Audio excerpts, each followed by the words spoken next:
Have you ever been triggered before? Of course you have. We all have at different times in our lives.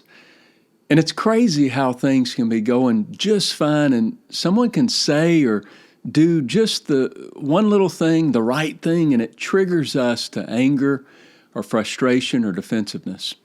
It'll trigger us to say and do things in the moment that we're later embarrassed of. And it could be very harmful to the relationship. And sometimes it's harmful to even the relationships that mean the most in our lives. Our spouse or kids or key team members that are vital to the success of our organizations. But what if you could learn a few steps that you could take to avoid doing or saying something that'll damage your influence? Stay tuned. I'll tell you how to stop your relational triggers.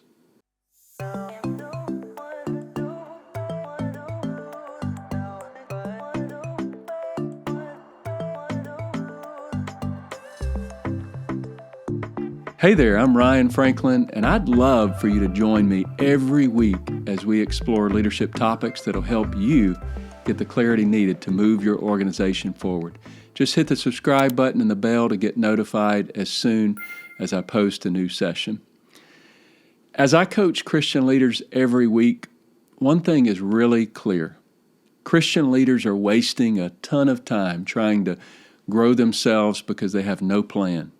And this stifles their growth and ultimately the growth of the church or organization. And this was me a few years ago. My growth plan was based on whatever happened to accidentally land in my inbox or whatever book was at the top of the business development list at the time. That left me floundering, and it left me wasting time and energy that I didn't really have to give. Leadership growth doesn't have to be that way. The Christian Leader Blueprint is a framework with 4 pillars.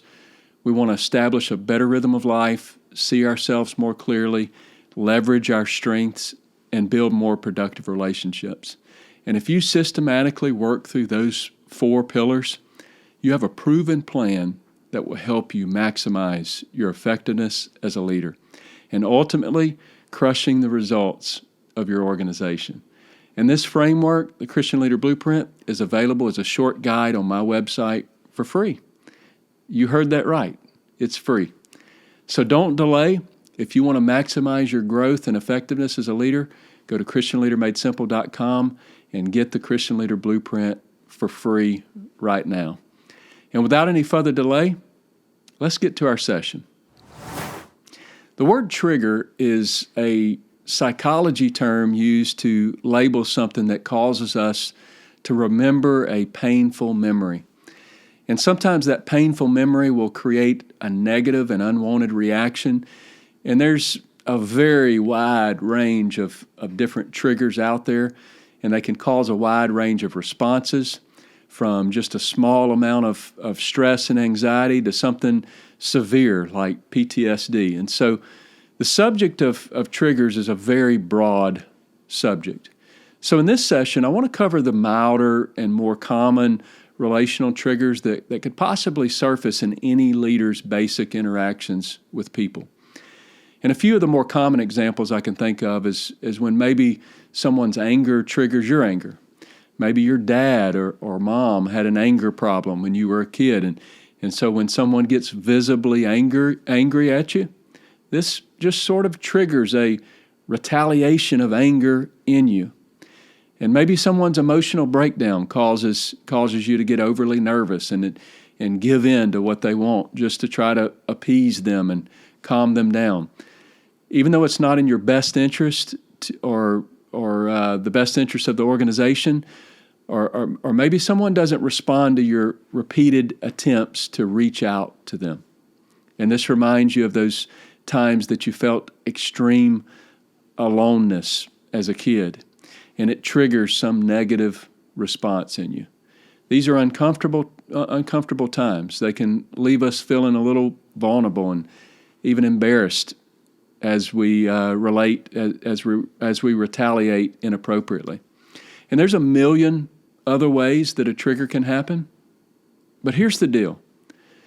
Most of us all experience these relational triggers at various times in our life. And unfortunately, we can say or do things when we're triggered that can just erode the influence that we have with the people we lead. And so it makes it super important that you learn to identify how your body moves into that triggered moment and know exactly what to do when you feel yourself being triggered. For me, when I feel triggered, in most circumstances, it's due to a feeling of a lack of approval or acceptance. And most of the time, I'll start by getting real rigid and serious, and I'll feel myself sort of moving into a defensive mode, but maybe I haven't said anything yet. And many times I'll get moody, and I'll try to get away from people to try to get myself together. That's a pretty common triggered response for me. And so it's super important that I somehow try to sort of choose a different route, move into a different mode, not allow myself to be triggered and walk down that path. And so when someone does or says something that makes you angry or defensive or frustrated, when you become triggered, you don't want to retaliate in anger or frustration or whatever emotion comes up. It's important that you have a plan and you understand what to do next. Sort of like what they teach you in elementary school. If your clothes ever catch fire, what are you supposed to do? You know, you're supposed to stop, drop, and roll, right? So you've got to have a series of steps to go through in your head that's easy and actionable without much thought. It needs to be sort of automatic. So here's number one. First thing is recognize the emotion. Recognize the emotion that's coming to the surface for you. And here's the neuroscience behind why it's important to know what emotions you're experiencing. Everything that you see, smell, hear, taste, touch, whatever, travels through your body in an electric signal. And these electric signals go from cell to cell until they get to your brain. But when they hit your brain, the signals have to go through the frontal lobe before they hit the rational, logical thinking place of your brain. So the signals hit the emotional part of your brain before they hit the rational, more logical part of your brain. And here's the struggle with that. It means that you'll experience these sensations emotionally before you can think logically about something.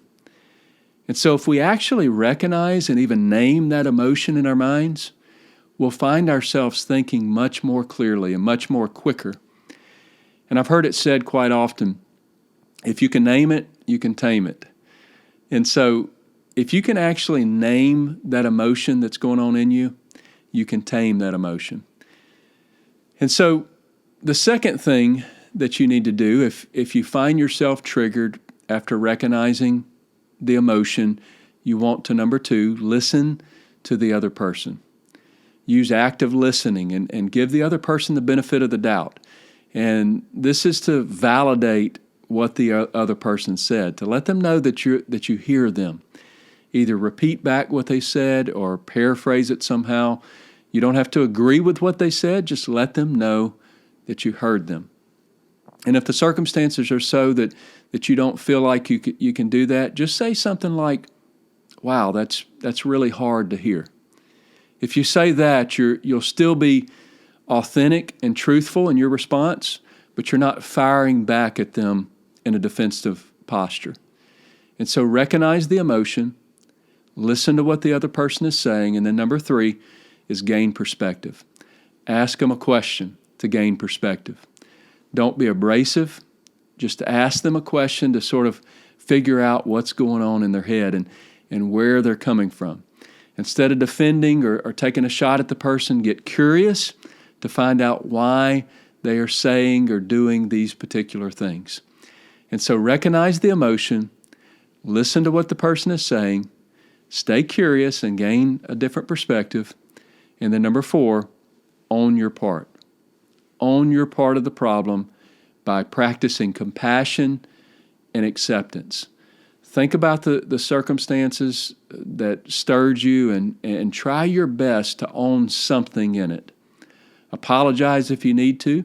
Maybe it wasn't about what you did, but more about something you didn't do. Maybe you could have communicated better. Maybe you could have been less passive in your approach to handling something. What part of it can you own? And this really significantly helps with this last step, step 5, and that's move forward. Turn your attention to moving forward. Instead of focusing on the past, look to the future. Keep the conversation focused on the future. What's best to help you and this person move forward together? So, for instance, thinking about the problem, what would it take to get a different and a better outcome in the future that feels good to everyone that's involved?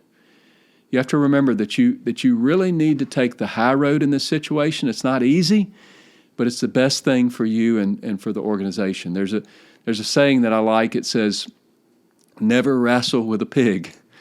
You both get dirty, and the pig liked it."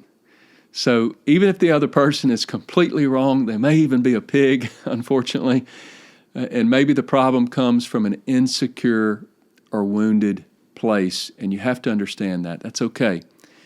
Try your best not to wrestle with them. It's usually always better to look to the future and what's going to help you both move forward. So by now, you should be much more calm and level-headed, and you're thinking clearer without retaliating and without damaging the relationship. And the goal is to come out of that situation, hopefully with a win-win result. You don't want to ignore the thing that caused you to be triggered, but you also don't want to get so defensive that you damage the relationship. And so you want to walk away with an effective resolution where everyone involved is in a good state of mind. Triggers, they're a natural part of our human experience, but they don't have to ruin our relationships or disturb our peace. It's important when having these hard conversations and dealing with triggers to recognize the emotions that you're feeling.